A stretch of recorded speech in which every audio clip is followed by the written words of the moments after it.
Hace 11 minutos de la mañana y como hemos dicho y como está pronosticado, estamos de vuelta en Torrevieja Radio con Héctor Martínez, nuestro psicólogo de confianza para este espacio de psicología. Y antes de nada, por supuesto, saludar a Héctor, que lo tenemos aquí, como digo. Hola, buenos días, Héctor. Hola, buenos días, ¿Qué tal? ¿Cómo estás? Pues muy bien, nada, una semana más aquí, en este caso contigo, que Gertrude está de vacaciones, le deseamos lo mejor.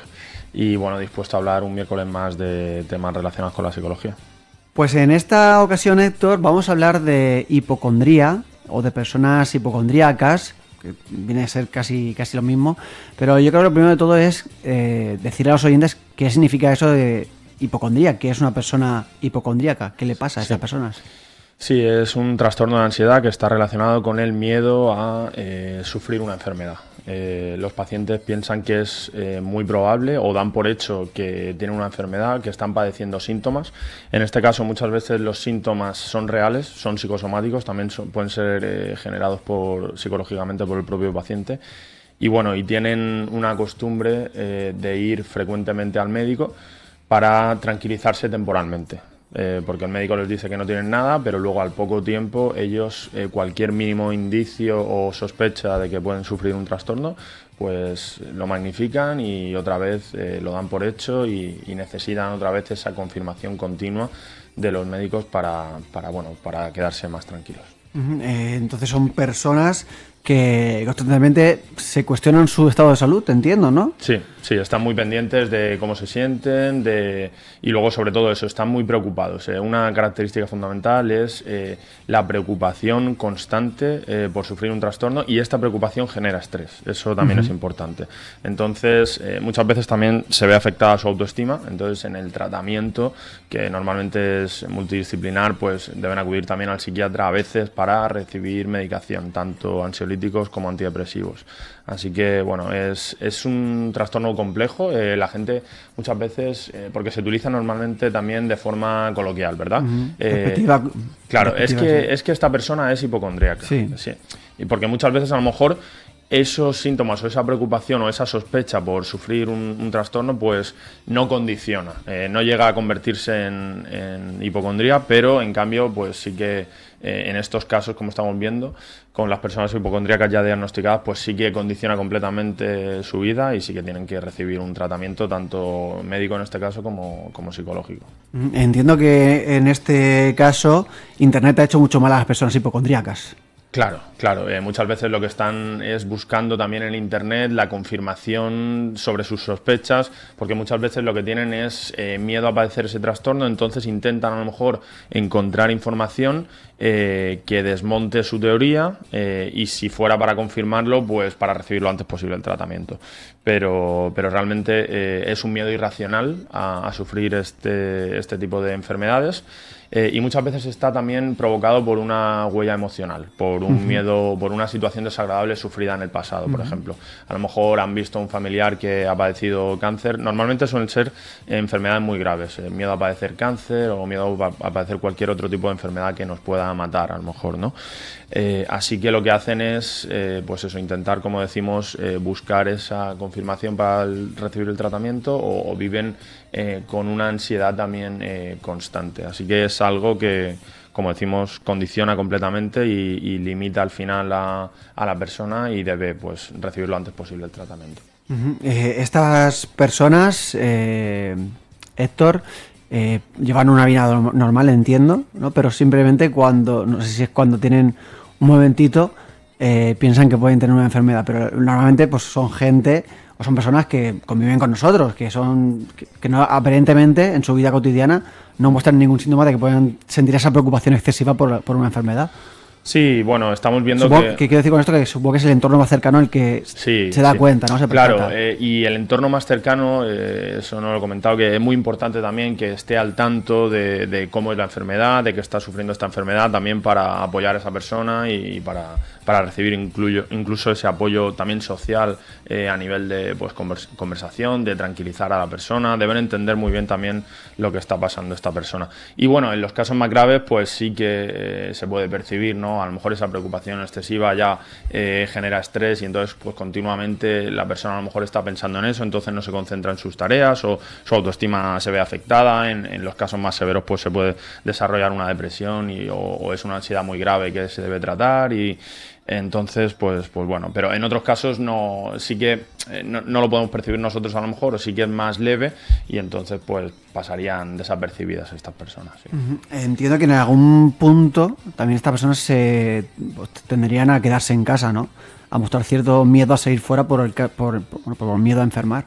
Sí, bueno, yo creo que eso se daría, en el COVID se ha dado seguro en personas hipocondríacas porque se ha dado en personas que no lo son, entonces por lo tanto en hipocondríacas también.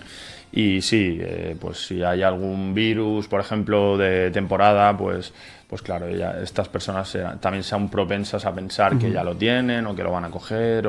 Hay un miedo, como decimos, un miedo irracional a sufrir estas enfermedades y entonces eso genera ansiedad porque ya estamos dando por hecho que es muy probable que a nosotros nos puede pasar. Entonces todo lo que sea buscar información relacionada con la enfermedad es un problema porque lo único que estamos haciendo es alimentar esa ansiedad.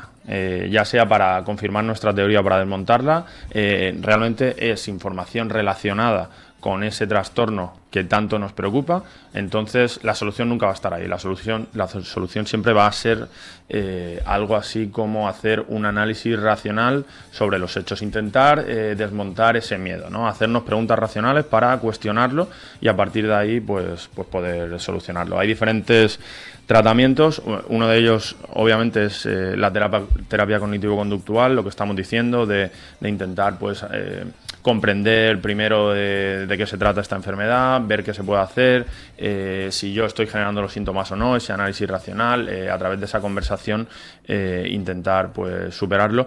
Luego también en casos más graves, por ejemplo, algunos especialistas también en hipocondría pues hacen MDR, por ejemplo, o hipnosis, que son técnicas al final para llegar a esa huella emocional, a lo mejor a un trauma, un recuerdo traumático que hay, y a través de la hipnosis y de la relajación, pues a lo mejor se puede llegar con mayor facilidad para eliminar ese recuerdo o para tratar ese pensamiento, pero en otros casos simplemente pues a través de mindfulness, técnicas de relajación o TCC, pues así lo podemos gestionar.